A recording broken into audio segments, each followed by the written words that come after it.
Recebendo aqui agora nos estúdios a vereadora mais votada na última eleição em Campina Grande, que também é suplente de deputada estadual. Jo Oliveira, tudo bem? Como é que está? Seja bem-vinda. Obrigada, Bruno. Obrigada a todas as pessoas que nos acompanham nesse momento. É uma satisfação falar aqui com vocês da Rede Arapuã, dizer da importância que ocupa esse espaço e falar da condição de mulher parlamentar, vereadora em Campina Grande e também suplente de deputado estadual. Quando se deu o resultado da eleição, última eleição, nós constatamos lá a sua eleição, senhora em primeiro lugar, muito quem é daqui de João Pessoa, mas quem é Jo Oliveira? Como é que se deu toda essa construção para chegar ao primeiro lugar como vereador em Campina, em uma eleição muito disputada para o Legislativo Municipal? Isso, é importante, inclusive, colocar um pouco dessa história e assim, Bruno, dizer da minha alegria de estar.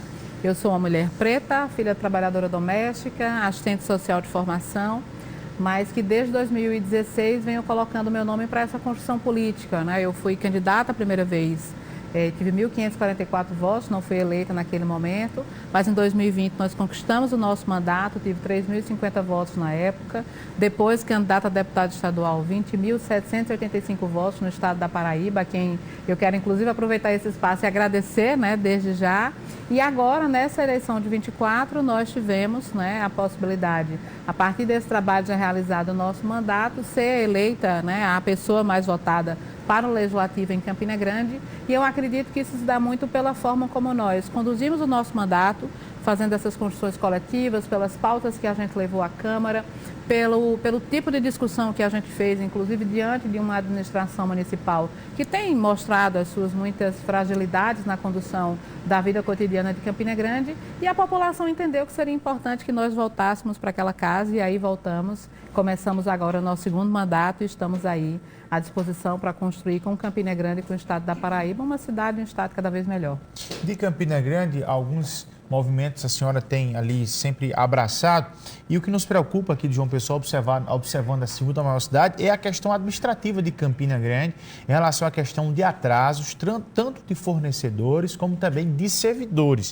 O que está acontecendo? A Prefeitura de Campina Grande, eu já ouvi inclusive relatos de vereadores de oposição, estaria quebrada. A senhora tem conhecimento do real problema que deixou Campina Grande nessa situação de atrasos? Claro, é um problema que vem se arrastando de novembro para cá, e é importante, inclusive, que a gente faça esse caminho, que a gente venha acompanhando essa questão do atraso de pagamento de servidores, prestadores e prestadoras, inclusive na área da saúde, que é a mais afetada, inclusive, por essa má administração. A gente tem, inclusive, problemas, não é? No que diz respeito à questão de pagamentos de editais culturais, como, por exemplo, o nosso carnaval já deveria estar sendo colocado na rua com o edital Belil de Campina, que infelizmente ainda não foi pago. Toda a classe artística da cidade tem aguardado isso, mas isso também não somente nesses dois pontos. A gente recebe diariamente, na condição de vereadores, vereadoras, pessoas responsáveis pela fiscalização do nosso orçamento, da questão de prestadores de serviço, né, de fornecedores que têm tido aí a interrupção dos serviços, inclusive ameaçando paralisar, o que para a cidade, o que para os setores seria um problema. Então, por isso que a Câmara tem estado vigilante nesse sentido, a nossa bancada em especial tem inclusive falado da possibilidade de construir um caminho por vias federais, porque é importante que a gente ressalte que muitos desses recursos são de origem federal, vêm do governo federal, do Ministério da Saúde, Ministério da Cultura, Ministério da Educação. Então, é importante que a gente saiba o que de fato vem sendo feito.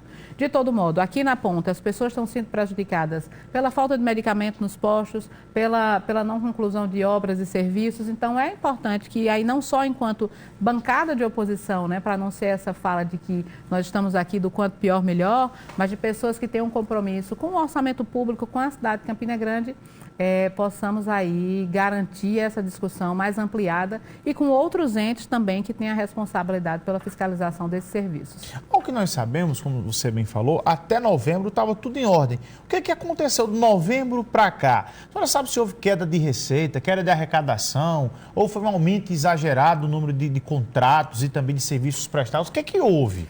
Se aumentou a despesa? Tem-se uma discussão do número de contratados, do aumento disso, e inclusive uma relação direta com o processo eleitoral. Tem inclusive AGES que estão circulando aí, falando desse aumento, inclusive em períodos vedados, né, da eleição. E aí a gente encontra exatamente esse reverberar neste momento em que a gente tem atraso de pagamento pessoal, que tem aí a possibilidade de demissão, inclusive como a gente acompanhou o ano anterior, né, uma demissão em massa de quase 10 mil trabalhadores e trabalhadoras na cidade de Campina Grande. Então, por isso que a gente fica agora nessa preocupação e com essa tarefa de acompanhar melhor para que, de novo, não aconteça. Se as pessoas foram colocadas, inclusive, precisa-se fazer esse acompanhamento correto, mas, acima de tudo, que a gente não tenha o atraso de pagamento aquelas que não deixaram de trabalhar, os serviços não foram interrompidos, as coisas não deixaram de acontecer. Então, é importante que a gente faça esse acompanhamento. Fazendo acompanhamento junto aos órgãos de controle, por exemplo, Tribunal de Contas e todas as outras ferramentas que podem contribuir com a gente nesse debate. Ô, Jô, quanto à questão desses movimentos em relação à questão de categorias, você que acompanha de perto, está tendo algum canal direto de negociação com o prefeito Bruno, com os secretários, e tem possibilidade real de greve na cidade de Campinas? A gente acompanha alguns desses momentos. Eu, por exemplo, faço parte da reunião, acompanho periodicamente as reuniões do Conselho de Saúde em Campina Grande, acompanho também alguns debates junto às categorias profissionais, seja de saúde, de educação e das muitas áreas que a gente tem em Campina Grande. E, de fato, houve uma ventilação. Volta e meia a gente tem tido algumas manifestações, inclusive a última aconteceu na porta da Secretaria de Saúde. Houve um diálogo com o secretário. Esperamos que agora, esse mês de fevereiro, a gente não tenha mais um atraso, a gente não tenha mais um problema no pagamento pessoal.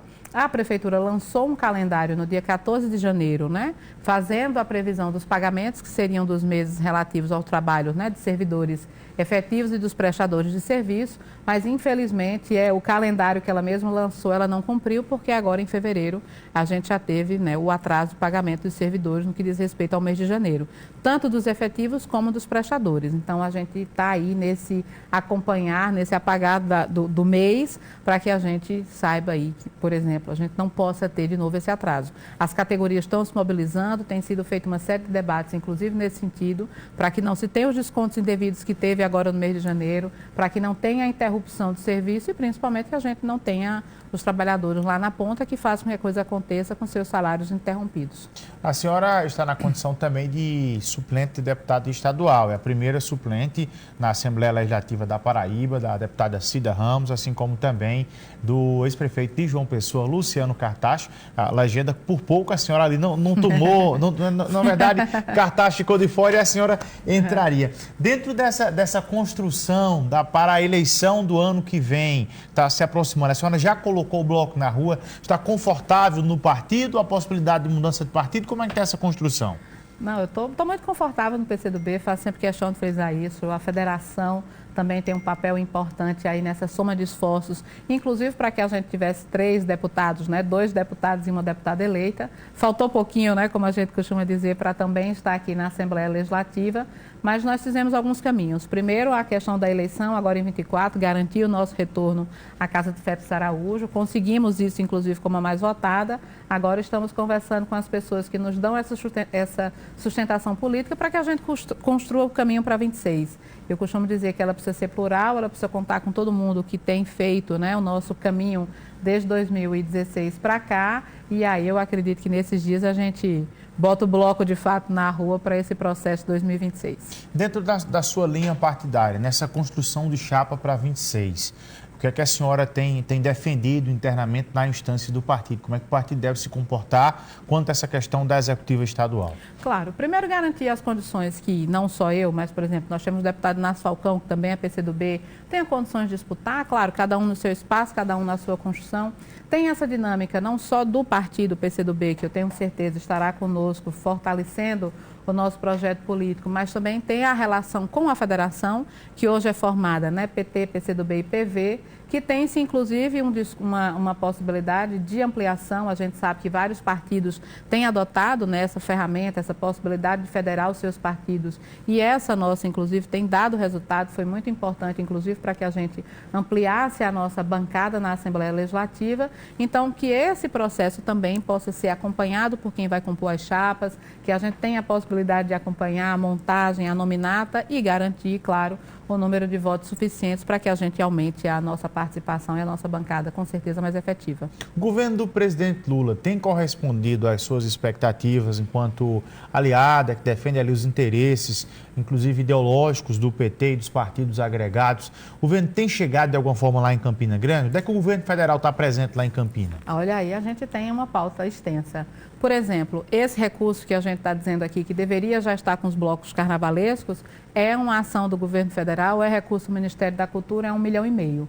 No Ministério da Saúde, por exemplo, manda mensalmente para a cidade de Campina Grande cerca de 2,5 milhões a mais para complementar o orçamento do município para ampliação das unidades básicas de saúde e permitir que elas funcionem, por exemplo, até 7 horas da noite. E tantas outras ações que a gente pode colocar lá na ponta do que diz respeito a essa relação direta dessa transferência de recursos, né? A gente consegue perceber lá na ponta essa presença quando a gente tem essa unidade que funciona até mais tempo, quando a gente teria a possibilidade de ter um outro horário que talvez não fosse tão eficiente para as pessoas, que geralmente funciona até 5 horas. Então, nesses dois locais, a gente consegue perceber a presença efetiva do governo federal. Claro que, do ponto de vista da macropolítica, nessa perspectiva da economia, que tem sido uma das pessoas mais têm reclamado, a gente sente a necessidade de uma entrega melhor do governo, a gente entende que precisa-se, inclusive, contribuir para uma melhor comunicação, as coisas que acontecem, inclusive, precisam ser melhor comunicadas para quem está na ponta, seja a partir do pé de meia ou toda e qualquer outra ação que, por exemplo, fortaleça a agricultura familiar, que permita que, por exemplo, o PAA seja reestruturado e chegue lá na ponta para quem precisa, por exemplo, ampliação dos serviços como cozinhas comunitárias, que a gente tem, inclusive, em Campina Grande, que passam também por essa relação com o governo federal. Então, assim, a gente tem o governo federal na ponta, mas é importante que essa imagem, que essa comunicação, ela seja melhor colocada para que as pessoas, de fato, percebam melhor o que tem sido feito. Jô, muito obrigado, um grande abraço e boa sorte na sua caminhada, tá bem? Eu que agradeço o espaço, estamos à disposição sempre. Marília, como é que tá você? Tudo bem? Boa tarde, Marília.